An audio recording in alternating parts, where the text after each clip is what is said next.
દમણ પોલીસને મળી મોટી સફળતા। મોટી ઉંમરની મહિલાઓને ભોળવી તેમને તંત્ર મંત્ર અને ચમત્કારની વાતો કરી હિપ્નોટાઇઝ કરીને દાગીના પડાવતી ટોળકીના 2 સાગરીતોની ધરપકડ કરવામાં આવી છે। દમણના કચીગામ, સોમનાથ ડાભેલ વિસ્તાર અને આટિયાવાડ વિસ્તારમાં 3 દિવસમાં 3 મહિલાઓને વિશ્વાસમાં લઈ તેમનું વશીકરણ કરી સોના ચાંદીના દાગીના પડાવી શખ્સો ફરાર થઈ ગયા। એક પછી એક સતત 3 દિવસ સુધી પોલીસ સ્ટેશન સુધી પહોંચતા દમણ પોલીસ પણ સતર્ક થઈ આરોપીઓને શોધવા તપાસ શરૂ કરી। દમણ પોલીસે વશીકરણ કરી ઠગાઈ આચરતી આ ગેંગને ઝડપવા દમણ અને વાપીના રસ્તાના 250 થી વધુ સીસીટીવી ફૂટેજ તપાસ્યા, સાથે આસપાસના વિસ્તારના 80 થી વધુ હોટેલ અને ગેસ્ટ હાઉસમાં પણ તપાસ કરી। આખરે મૂળ ફરિયાદના 2 આરોપીઓને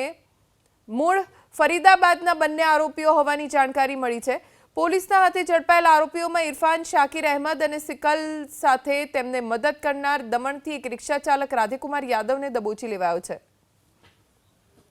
ओल्ड लेडी को जनरली ये टारगेट करते हैं, उसको थोड़ा कॉन्फिडेंस में लेने की कोशिश करते हैं, उससे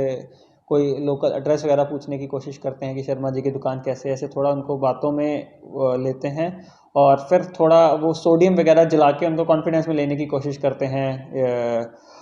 और फिर उसके बाद उनको कॉन्फिडेंस के लेके उनकी ज्वेलरी पूरी उतरवा लेते हैं कि